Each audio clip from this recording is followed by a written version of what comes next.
Welcome to Dad Reads Fables. This is Flutterby.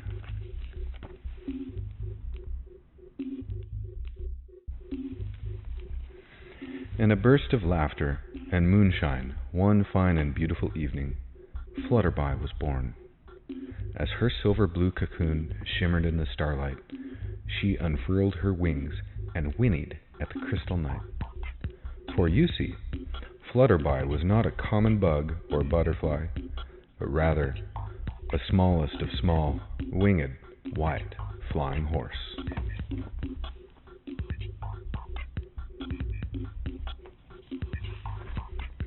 She looked about, and with a twinkle in her eye, she set off to discover her new world. The dawn of a new morning warmed her wings as she soared just as high as she could fly.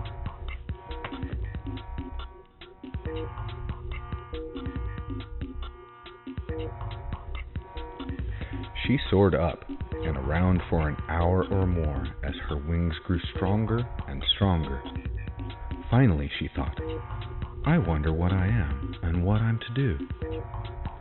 She was thinking long and hard when suddenly Flutterby noticed a group of ants working industriously far below. That's what I must be, she exclaimed. And with that, she glided softly to the ground to join her own kind.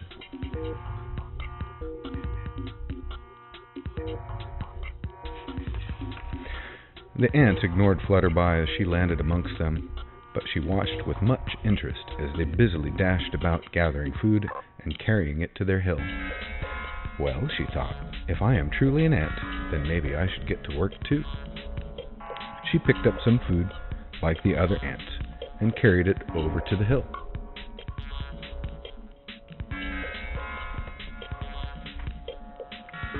She started back down the ladder at the entrance to the ant hill when she realized that she didn't fit through the opening.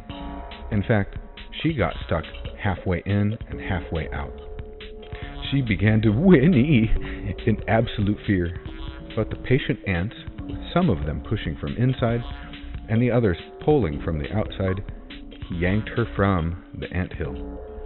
Sobbingly, Flutterby said, If I'm an ant, then why don't I fit in your home? Silly creature, scolded one of the ants. You're not one of us. But what am I then? She asked. We don't know, they said. Maybe you're a honeybee. And with that, they all went back to work, chuckling and shaking their ant heads.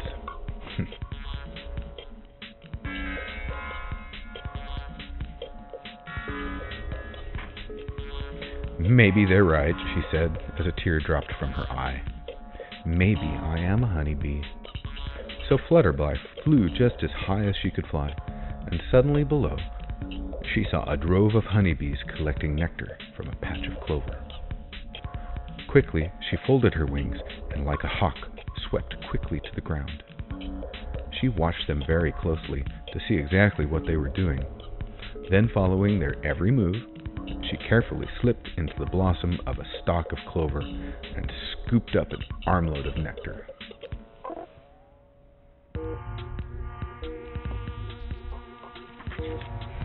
With her wings fluttering furiously, she flew into line with the other honeybees who were headed for the hive. When she arrived, and it was her turn, she deposited the nectar where the other bees had placed theirs. That wasn't so bad, she thought.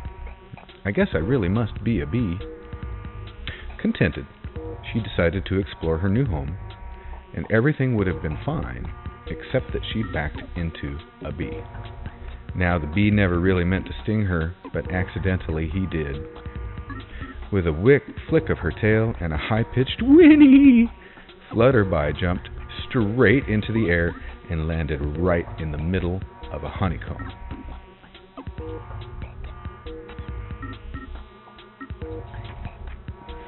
The bees all started buzzing around, laughing at the poor little horse as she sat stuck in the center of all that honey.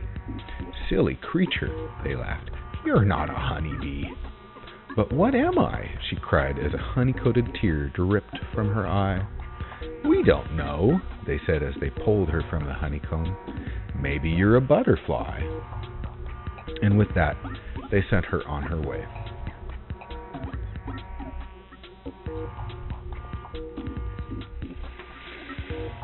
Flutterby sadly flew just as high as she could fly, up where the sun is at its purest. And as she looked around for some butterflies, the honey melted from her hooves and dropped like a golden rain. From her high vantage point, she sighted below hundreds of beautiful butterflies softly circling an old elm tree. Hoping that these surely must be her people, she swooped down with a kick and a giggle to join her kind.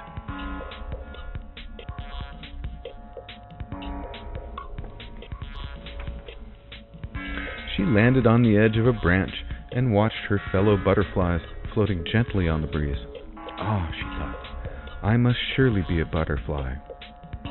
So she spread her wings, stepped from the branch, and tried to float on a whisper of the wind. She floated for just a moment, but then began to fall. She flapped her wings furiously to gain some altitude and tried to float again, but this time she fell down into the branches and onto a big, flat leaf.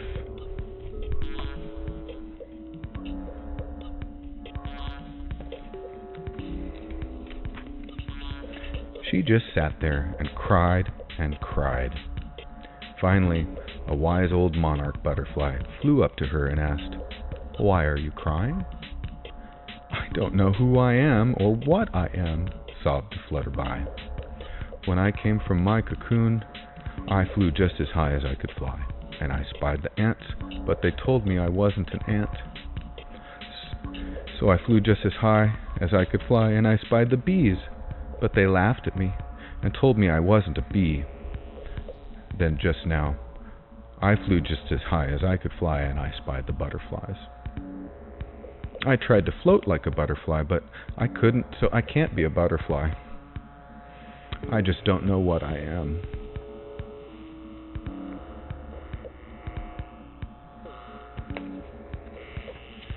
The old butterfly thought for a moment, and then told Flutterby to look down through the leaves and to tell him what she saw.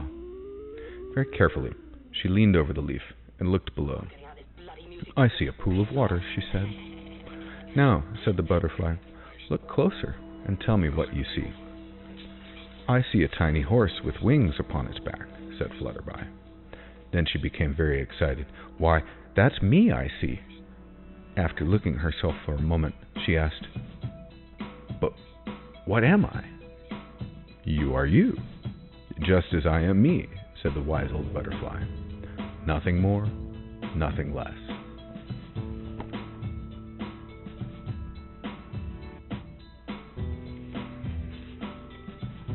"But what does a me do?" she asked. "Let's see," thought the butterfly.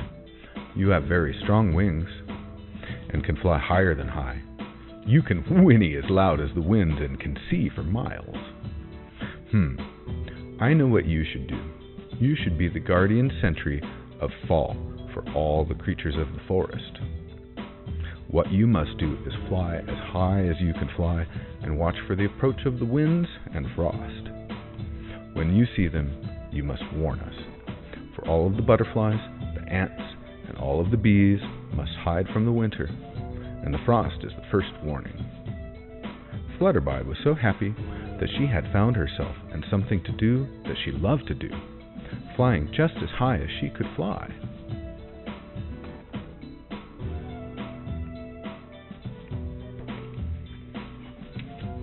So on some autumn morning, look into the frosty pool. You'll see in your reflection that you're a Flutterby too.